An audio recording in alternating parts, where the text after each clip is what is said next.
Hello pre-calc, and today you're going to learn about how to take a polar form of an equation and turn it into one of our beloved conic sections. And so it's basically going to be a lot of algebra, but as a reminder, we have these identities that we're going to be using, that x squared plus y squared equals r squared. And remember, our cosine theta is equivalent to x. Our sine theta is going to be equivalent to y. And this is from the previous lesson. All right, so let's get into this. First thing you're going to do, and it's a lot more work in the beginning as you're explaining the whole process. You get more comfortable once you do a few of them. You can take little shortcuts. So the first thing I'm going to do is cross multiply to get rid of my denominator. So cross multiplying against r over here is going to give me 5r minus 4r cosine theta is going to equal 9. All right, well, if we think about our identities, I know that r, if I come up here and take the square root, is going to be the square root of x squared plus y squared minus 4 times our cosine theta gets replaced with x, and this equals 9.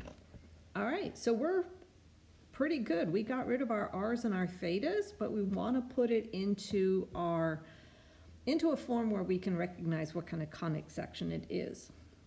So hopefully you remember from your A2A days, when you have a radical, you want to isolate that radical.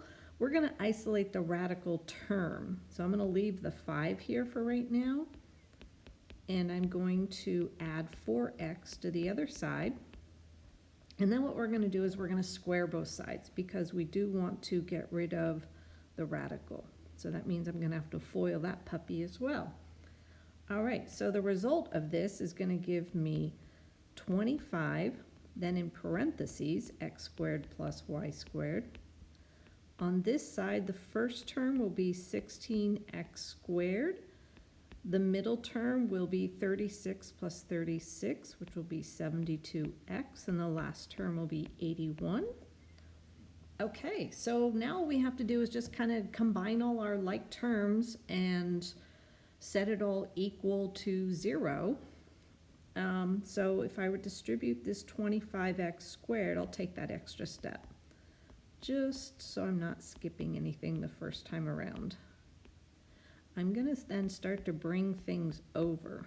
Minus 72x minus 81 equals 0. Okay, so we have some like terms we can combine. Notice that I have a 25x squared here minus a 16x squared. So let's look at where this came from, because this is important in kind of knowing what kind of conic it is. The 25 came from squaring this 5. The 16 came from squaring that 4. So what happens is when I subtract those, I still get a positive number. So I'm going to have here 9x squared plus 25y squared minus 72x minus 81 equals 0. And hopefully you recognize that as an ellipse. All right, and so the fact that the A here, the 5 was bigger than the 4 meant that I'd get a positive number, so everything was positive, both x and y, which is going to tell me that's going to be one of our clues for knowing that we have an ellipse. Now, if we wanted to graph this, which we're not going to do too much of graphing, but just so you see how it could work, I would have to go through now and put this in standard form. So up here, I'm going to pull out my 9. That gives me x squared. I've got the minus 72x, so this will be minus 8x. And then half of 8 squared is 16.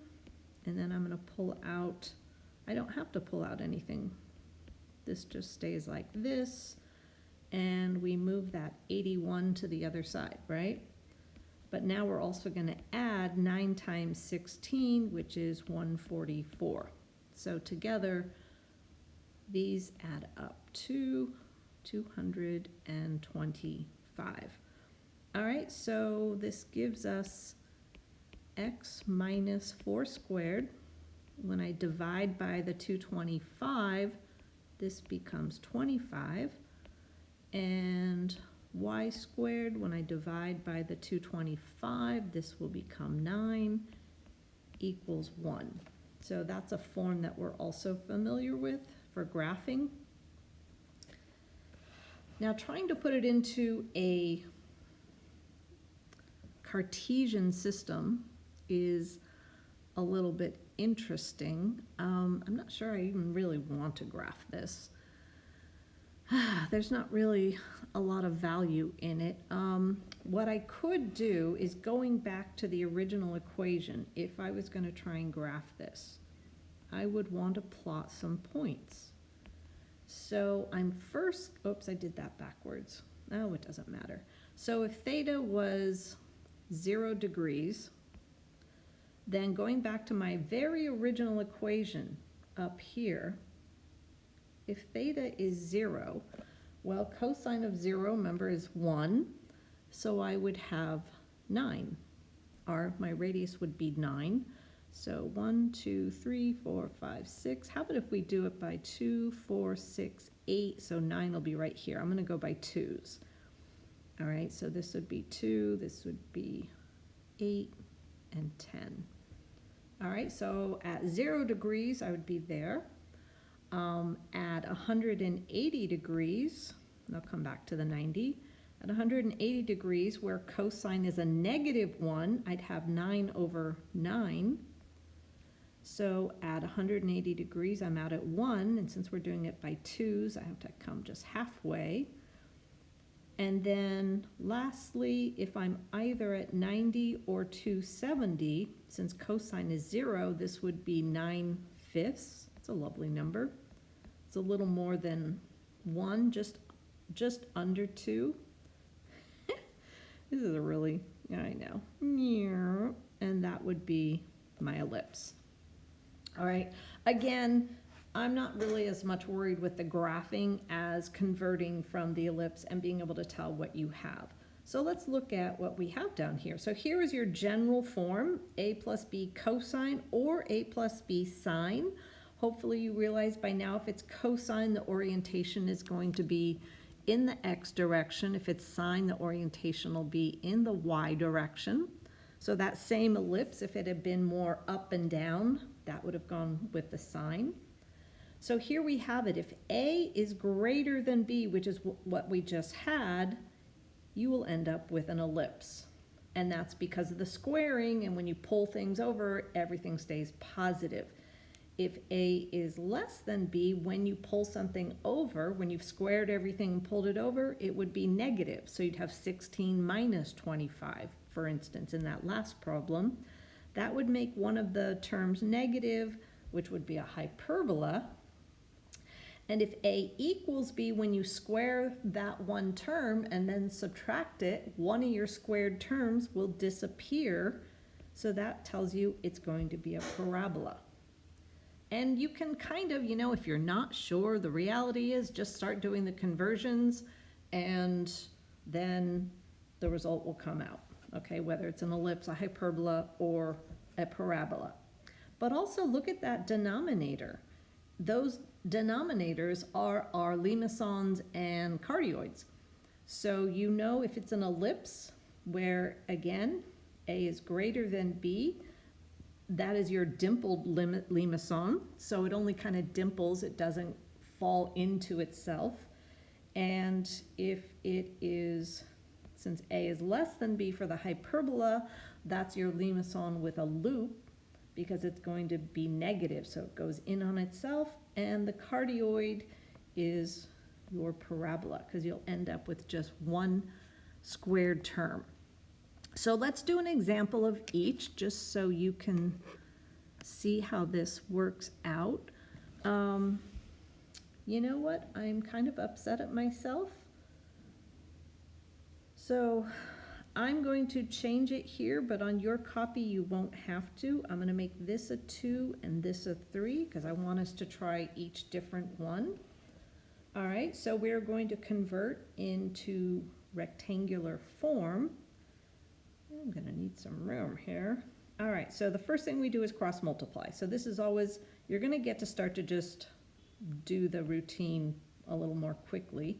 Sine theta equals 10. We know that we are going to have to now replace everything in terms of x and y. So r is the square root, and 3r sine theta represents y. So then we want to isolate our squared term. So I'm going to have negative 3y plus 10, and then we square both sides. So this gets squared, and this gets squared. So this is going to give me 4, and I'm going to just do the distribution right here. 4x squared plus 4y squared when I square everything. Over here I'm going to have 9y squared, and negative 30 plus a negative 30 is a negative 60 plus 100. Okay, I don't know why I put another equals there. That was silly. All right, so at this point, we want to set everything equal to 0. And so we're going to have 4x squared minus 9 squared. So notice that's where that a and b relationship comes up. Notice, oh, that was silly of me. It's, well, the 4x squared stays there. It's 4y squared minus 9y squared. So I get minus 5y squared. And this will be plus 60y minus 100 equals 0. And I guess if we have to put it, this is your general form. If I had to put it into standard form, which I guess it asked for, okay, great. I've got my 4x squared. It has nothing to join with anyone. Minus 5 gets pulled out. So you guys have to be careful with this because several of you made mistakes with this on the quiz. So when I pull out a negative 5, that means 60 is going to become, 5 goes into 60. I'm having a moment. 60 divided by 5 is 12. Okay, so this becomes minus 12y. This will be then, I'm adding 36 there, equals 100 plus, or actually minus, because I subtracted 5 times 36, which is 180. So this is going to, oh, this is not that pretty, but that's okay. So that's a negative 80 on that side. All right, and that's going to change your orientation. So when I divide by a negative 80, I'm going to have minus x squared, and this is going to become 20, and dividing by 80 here is going to give me, so this is going to be y minus 6 squared, negative 5 divided by negative 80, that's going to be 16 equals 1. So you have a hyperbola that is opening in the y direction. All right, and lastly, we have our a equals b, and we're also going to graph this one so you can see how this works. So we do the same process, cross multiply. So you can see as you do it a few more times, you get really kind of quick with this. R plus r cosine theta equals 6. And so I don't want to factor out an r because you're going to find yourself in a problem there. So r by itself becomes square root of this. R cosine theta by itself becomes x, all equals 6. And then once again, we want to isolate our squared term. So this is negative x plus 6. Then we're going to go through and we are going to square this puppy. So this will be x squared plus y squared. And over here, we're going to get x squared. Negative 6 plus a negative 6 is a negative 12x. And this will become 36. So notice, here's the result of a being equal to b. I can subtract x squared from both sides. Now notice, since I have a y squared term, what I'm going to do, I'm going to write this is y squared equals, I'm going to factor out a negative 12 here. So this becomes x minus, x minus 3, what times what? And it's up to you how you want to write it. If we wanted to kind of put it in a form that we recognize, we tend to see this as, so this would be x equals, and you can figure out the negative 1/12. So I moved the negative 1/12 over in front of the y, as the y suddenly became to the squared, or the 12th. That was cute. Okay, so this should just be a squared. And then I'm going to, so that was this 3 now is over here. Okay. That's how we're kind of used to looking at it. All I did was kind of rearrange things. I did a few steps at the same time, but you can figure it out. So I can see that my HK, the vertex, is going to be at 3, 0. So 3, 0 would be right here. And again, we're not going to really be doing a lot of graphing of these because I don't really see the point.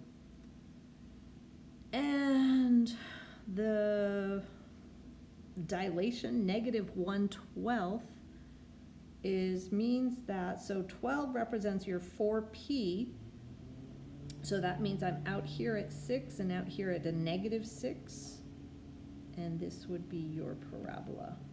So you're going in the negative direction, the negative x direction. All right? So the main thing I want to get across is you want to know how to identify from the equation what type of conic section it is and be able to put it into either general or standard form. All right?